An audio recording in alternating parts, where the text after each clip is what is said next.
Jai Shri Ram. Now, Canto 49. Ravan takes away Sita. Sita wails and catches sight of Jatayu.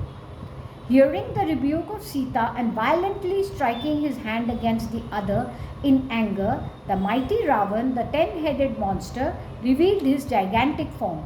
A master of expression, he once more addressed the following words to Sita, the princess of Mithila. I believe my valor and prowess have not yet been heard of by you, insane as you are. Standing in the air, I can actually lift up the ocean with my hands, drink up the ocean on all sides, and stationed on a field of battle can kill even death. With my sharp arrows, I can torment the sun and cleave the surface of the earth. Look at me! Who can take any form at will, O lady, intoxicated with passion and pride of beauty? By the time he had spoken thus, the eyes of the angry Ravan with dark corners turned red and began to burn as fire. Abandoning his benign aspect at once, the said Ravan, a younger half-brother of Kuber, resumed his own native fierce form, resembling that of death. With blood-red eyes and glorious ogre, who was decked with ornaments of refined gold and seized with great anger, looked like a dark cloud. Shaking off the aforesaid disguise of a wandering ascetic, the ranger of the night assumed a colossal form with 10 heads and 20 arms. Ravan, the suzerain lord of ogres, resumed his native form and gazing on Sita, the princess of Mithila, a veritable jewel among women, stood clad in red robe. The said Ravan spoke as follows to that princess of Mithila, who with her dark ends of hair was duly dressed and adorned with jewel and shone like the radiance of the sun. If you desire a husband well known throughout the three worlds, heaven, earth, and the intermediate region, betake yourself to me, O lady with charming limbs. I am a husband worthy of you. Serve me for a long time. I am husband worthy of praise for you. I shall certainly never do anything unpalatable to you, O good lady. Let your affection for a human being be given up and let it be placed on me. Due to what virtues do you feel attached to the silly Ram who has been banished from his kingdom? Nay, who has failed to achieve his object and whose days are numbered? O deluded woman, accounting yourself wise, and who, having given up the throne of Ayodhya as well as his kith and kin at the instance of a woman, is dwelling in this forest frequented by beasts of prey? Having spoken as aforesaid to Sita, the princess of Mithila, who spoke kindly to all and deserved kind words from all, and approaching her, the ogre Ravan, who was extremely vile of disposition and was infatuated with passion, caught hold of Sita, who was like a mother to him, as Buddha, the deity presiding over the planet Mercury and son of moon god, would seize Rohini, the princess consort of the moon god, and the deity presided over a constellation of that name. With his left hand he caught hold of the lotus-eyed Sita by her locks, while his right hand clasped her by her thighs. Stricken with fear to see him looking like a mountain peak in stature and resembling death himself, endowed as he was with sharp teeth and mighty arms, the sylvan deities ran away. And there appeared close by at that very moment the well-known, enchanted, huge celestial car of Ravan, which was drawn by mules, made a jarring sound, and was made of gold. Then, overawing Sita, the princess of Videha territory, with harsh words and taking her in his arms, Ravan, who uttered a loud roar, forthwith placed her in the car.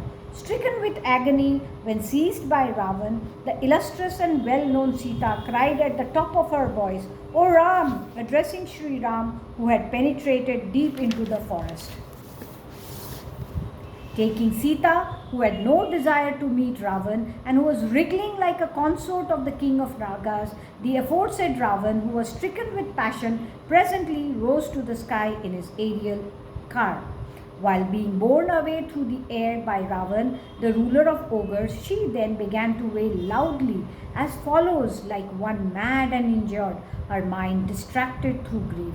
O mighty armed Lakshman, O delighter of the mind of your elder brother, Sri Ram, you do not perceive me being carried away by an ogre who is able to assume any form at will. Addressing Sri Ram, even though you have fully renounced your happiness and whatever is solicited by all, nay, staked your very life for the sake of virtue, O scion of Raghu, you are not able to see me being blown away unrighteously. Undoubtedly, you are the tamer of the unruly, or scorcher of enemies. How then do you not punish Ravan, who is so sinful?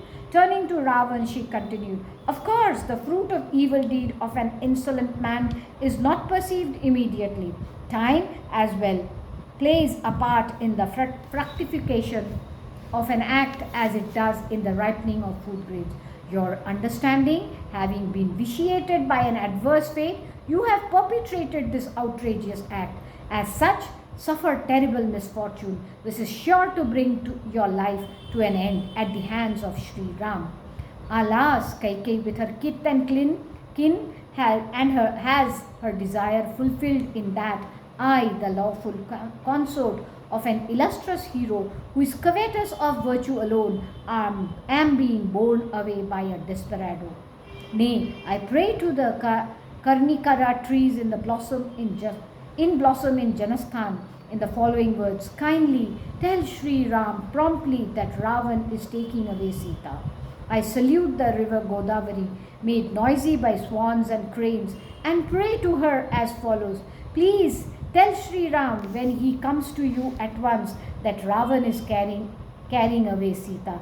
Nay, I offer salutations to all those deities who dwell in this forest full of various trees, and pray to them, kindly speak to my husband of my having been borne away. I seek the protection of all animals of different species, the herds of deer and flocks of birds which actually dwell in this forest, and pray, kindly tell my husband of my his beloved spouse, more valuable to him than his very life, being borne away, and add the following, your Sita has been carried away by Ravan, the helpless as she was. Taking recourse to his prowess, on coming to know of my presence, even in other world, the mighty armed prince, possessed as he is of great strength, will recover me even though carried away by Yam. Uttering loud laments as aforesaid, sore distressed as she was, the large-eyed Sita presently caught sight of the vulture Jatayu perched on a tree.